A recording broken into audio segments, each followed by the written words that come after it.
Hundreds of Duke Energy workers just left the Tampa Bay area, making their way the trek north to help our neighboring states ahead of the winter weather. Yeah, crews are deploying to the Carolinas to help restore power once this system passes through. 10 Tampa Bay News reporter Christina Mendez is live at the Operations Center there in Clearwater. Christina, we're all too familiar with this type of response to getting the lights back on during hurricane season.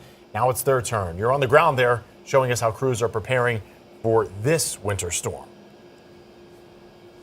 Yeah, Caitlin Jamison, just minutes ago, we saw the convoy start to leave for the Carolinas. A lot of people gearing up with that winter gear that they are not too familiar with. But like you said, similar experiences. They did say they have a trailer alone full of that winter gear to put on once they arrive.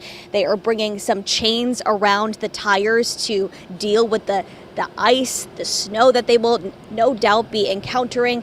And we can tell you now that they are making an 11-hour trek up to the Carolinas to help their brothers and sisters, as they say, in the energy business, to help support them.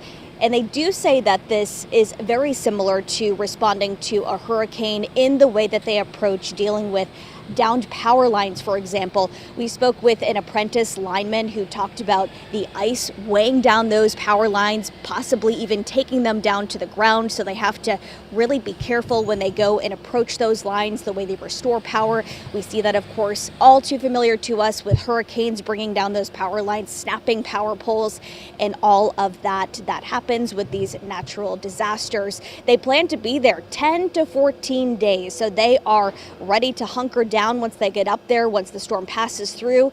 Just like in hurricanes, they will go ahead and get right into the action of it to help people restore power. So kind of a full story here. Normally we heard they have their folks come down here to help us out during hurricanes. Now it's their turn. Reporting live in Clearwater this morning, Christina Mendez, 10 Tampa Bay News.